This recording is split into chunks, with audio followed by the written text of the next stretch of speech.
Hello and thanks for watching another episode of ARFCOM News, your twice weekly dose of the finest 2A propaganda brought to you by Daniel Defense.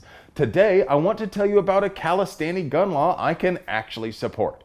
See, Californistan has this not unsafe roster of handguns the common folk are allowed to buy. But because police officers have magical safety incantations cast over them by the high priests of the legislature, they can buy whatever handguns they wish for their own personal use, and departments can issue not unsafe handguns for duty. Because if a private citizen has a negligent discharge alone in his basement, that could be devastating to the very fabric of civilization. But if police do it in congested areas or on an almost daily basis, that's no big deal.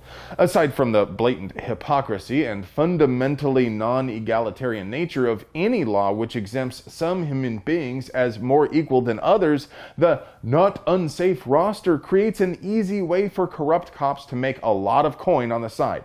For years, dirty cops have been buying or even stealing off-list handguns and then selling them at a premium. But SB 377, introduced by State Senator Nancy Skinner, would close the loophole for cops buying guns for personal use. Law enforcement agencies would still be able to issue these theoretically dangerous guns for official duty, but individual officers would not be able to buy off-list guns for personal use, and they would also be subject to the same 10-day waiting period as the proletariat. So whether or not you live in Californistan, please call 916-651-4171 and tell them police should not get special treatment.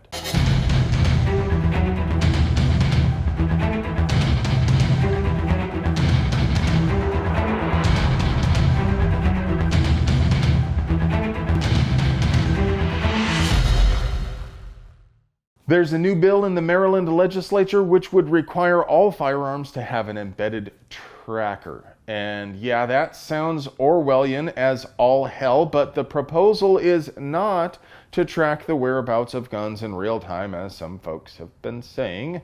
Instead, the bill would require an RFID tag to be embedded in the frame in such a manner as to make it impossible to destroy, disable, or remove without breaking the gun.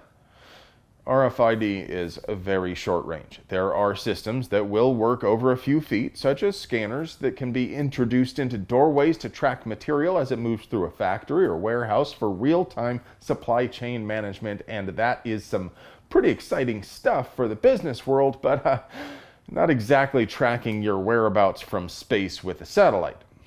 That's just not technically feasible anytime in the near future. It would also be an incredibly trivial matter to disable an RFID chip. This has as much chance of working as Gerard Butler's wife has of making it into the first act of his next movie, but honestly, that's kind of out in the weeds because of how stupendously pointless the whole thing is in the first place. They basically just reinvented serial numbers. In practice, all this would really do is make inventory management more convenient. I mean, sure, you could put a detector in certain places, but what businesses will buy it? Oh wait, there it is. The bill also mandates a database to keep track of every gun owned by every person. I am Jack's complete lack of surprise. Of course, it's really about a registry, so you know what to do. Call 410-841-3000 and tell them HB 704 is pointless, impossible, and expensive. Tell them to vote against HB 704.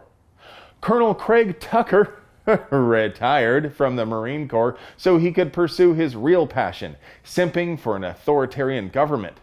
Now, I used big giant air quotes when I said retired because according to this post, he was actually pushed out in disgrace back in 2005 after banging a junior officer in his own command. I really shouldn't have to explain how monumentally unethical that is, even to civilians, not to mention illegal under UCMJ because Tucker was married. So maybe he isn't exactly the most credible witness for the court, but he recently signed an affidavit under penalty of perjury to support Californistan's Salty Boy ban, in which he claims a single .223 round is capable of severing the upper body from the lower body. Still.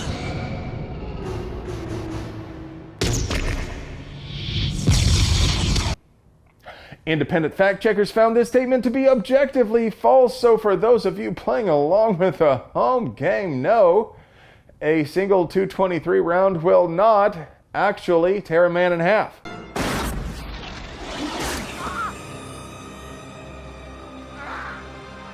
Told you it was off. He went on to claim the rifling in the M16 family of weapons is designed to cause the bullet to tumble. Hey, nobody ever claimed devil dogs were smart. And he said full auto M16 type rifles are area effect weapons. His affidavit claims he was a grunt, but I'm guessing he was never qualified as 0331 and couldn't tell you the difference between enfilade and defilade if his life literally depended on it. Hey, we can't all be experts in all the things. For example, I have no idea what the penalty for perjury is in the state of California, but I know that if you call 415-703-5500, you can ask the kind folks at the California Attorney General's office about it. They can probably tell you how to get the ball rolling too. Now, before we get to your moment of zen, I'd like to draw your attention to the absolute dankest gun roast channel on the interwebs. Tundra Tactical skewers every sacred cow in the gun world. No matter how based or cringe your build, these professional trolls will find a way to hurt your precious widow feelings. They drop a new crippler every Monday and Friday at 3 p.m. Central, so tune in to find out why they still don't know what the heck they're doing. And now for your moment of zen.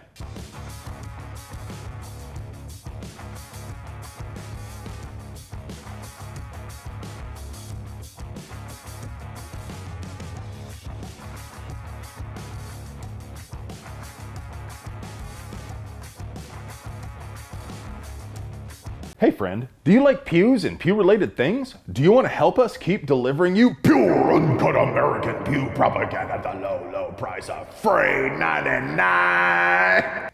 We literally couldn't pay the bills without our sponsors. So do us a solid and get yourself something nice from them. You deserve it. I love you.